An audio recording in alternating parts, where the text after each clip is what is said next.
Good afternoon दोस्तों। और हमारे मेंटरशिप प्रोग्राम का आज पहला दिन है और हम आज आपके साथ एक टॉपिक लेके आए हैं जो कि है इंडस वैली सिविलाइजेशन। इसके बारे में हम कुछ पढ़ेंगे। जैसे कि पहला टॉपिक होगा इंडस वैली सिविलाइजेशन की प्रारंभिक जानकारियाँ, सिंधु घाटी सभ्यता शहर की खोजकर्ता और कौन कौन सी नदी के किनारे है, उससे प्राप्त वस्तुएं और शहरों के बारे में विशिष्ट जानकारियाँ और विविध कुछ ऐसे सिंधु घाटी सभ्यता की प्रारंभिक जानकारियाँ। तो इसमें हम पढ़ेंगे 1826 ईस्वी में चार्ल्स मेसन ने इस पर सर्वप्रथम प्रकाश डाला। 1853 में एलेक्जेंडर कनिंघम ने हड़प्पा का सर्वेक्षण किया। 1861 ईस्वी में भारतीय पुरातात्विक विभाग की स्थापना हुई। 1921 ईस्वी में सन जॉन मार्शल ने दयाराम साहनी जी को हड़प्पा उत्खनन के लिए नियुक्त किया। 1922 में जॉन मार्शल ने राखाल दास बनर्जी जी को मोहनजोदाड़ो का उत्खनन करने के लिए नियुक्त किया। 1924 ईस्वी में जॉन मार्शल ने भारतीय पुरातात्विक विभाग के तत्कालिक महानिदेशक ने सिंधु घाटी सभ्यता का नामकरण किया। अगला है सबसे बड़ा शहर मोहनजोदाड़ो है। हड़प्पा सभ्यता का सबसे बड़ा शहर मोहनजोदाड़ो है। भारत में स्थित हड़प्पा सभ्यता का सबसे बड़ा शहर राखीगढ़ी है। मोहनजोदाड़ो का सर्वेक्षण महत्वपूर्ण खोज विशाल स्नानागार है जिसकी लंबाई 11.8 मीटर, चौड़ाई 7 मीटर और गहराई 2.4 मीटर है। मोहनजोदाड़ो की सबसे बड़ी इमारत विशाल अन्नागार है।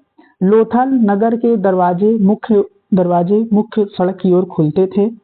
बाकी किसी भी नगर में मुख्य सड़क की तरफ दरवाजे नहीं खुलते थे। कालीबंगा का अर्थ है काली चूड़ियां।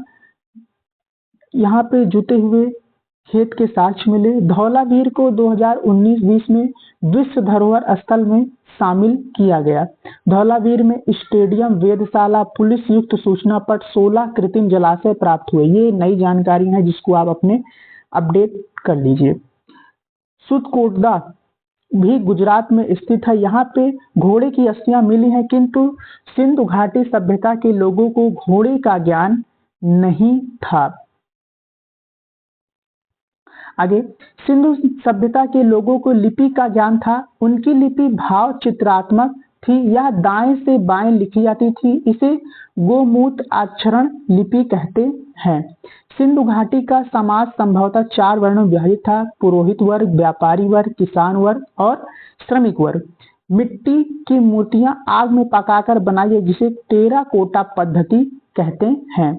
1600 से 1900 ईस्वी के पूर्व सिंधु घाटी सभ्यता का समय माना जाता था, जो कि नई एनसीईआरटी के द्वारा मैंने लिया है, क्योंकि अलग अलग बुक में अलग अलग तरीके से दिया हुआ है, लेकिन हमने सबसे ऑथेंटिक सोर्स एनसीईआरटी को ही माना है। सबसे उत्तरी शहर मांड जम्मू कश्मीर चिनाब के बगल, पूर्वी शहर आलमगीर उत्तर प्रदेश हिंडन नदी के बगल, दस्तक नदी सुट गोर बलूचिस्तान पश्चिम, दैमाबाद महाराष्ट्र, पर्यावरण नदी दक्षिण। इन चारों पॉइंट को आप नोट कर लीजिए या फिर स्क्रीनशॉट ले लीजिए। तो अब हम देखेंगे कि कौन सा शहर किस नदी के किनारे था। आप इसको नोट कर लीजिए, वीडियो को स्लो करके या फिर स्क्रीनशॉट ले लीजिए, ये बहुत इंपॉर्टेंट है। हड़प्पा स्थल रावी नदी किनारे था जिसके उत्खननकर्ता दयाराम साहनी थे। मोहनजोदाड़ो सिंधु नदी के किनारे था जिसके उत्खनन रखाल दास बनर्जी थे। 1922 ईस्वी में इन्होंने उत्खनन किया था।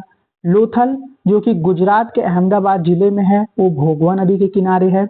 धौलावीरा गुजरात के कच्छ जिले में है जो लूनी नदी के किनारे है। चूंदड़ो पाक के सिंध प्रांत में है जो कि सिंध नदी के किनारे है।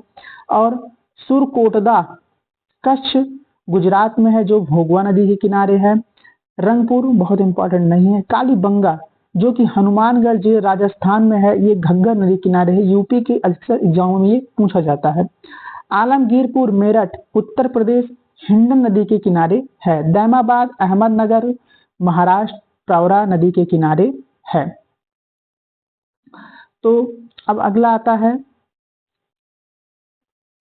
रोपण जिला पंजाब में है जो कि सतलज नदी किनारे है। बनवाली हिसार जिले हरियाणा रंगोई में है। राखीगढ़ी हिसार जिला हरियाणा और घग्गर नदी में है।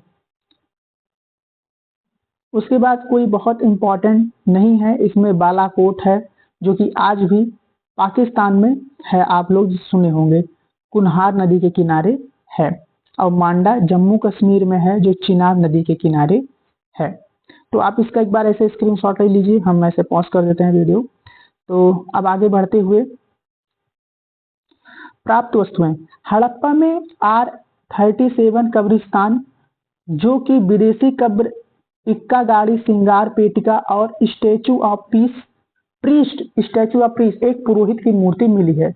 मोहनजोदाड़ो से जलापूर्ति के लिए कीन सूती कपड़े के साथ स्नानागार, लोथल से हाथी के दांत पैमाने, घोड़े की अमृत मूर्तियां, फारस की मुहर, शतरंज के साज, बंदरगाह अग्नि वेदिकाएं, सरकोटदा से घोड़े की हड्डी, कालाबंगे में बेलनाकार मुहर, हल के मिसाल युग्ल समाधि और चूड़ियां मिली हैं।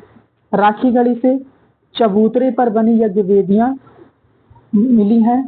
मिट्टी के बर्तन मिले हुए हैं। और बनवाली से पिलवा सरसों के ढेर, पक्के ईंट के मुहर, टेराकोटा का हल और चूंदड़ों से लिपस्टिक व वक्रीकाल सीट मिली है। तो आज के लिए इतना ही और आशा करते हैं आपको कंटेंट पसंद आया होगा। सिंधु घाटी सभ्यता में बहुत ज़्यादा डिटेल हमें पढ़ने की जरूरत नहीं होती है।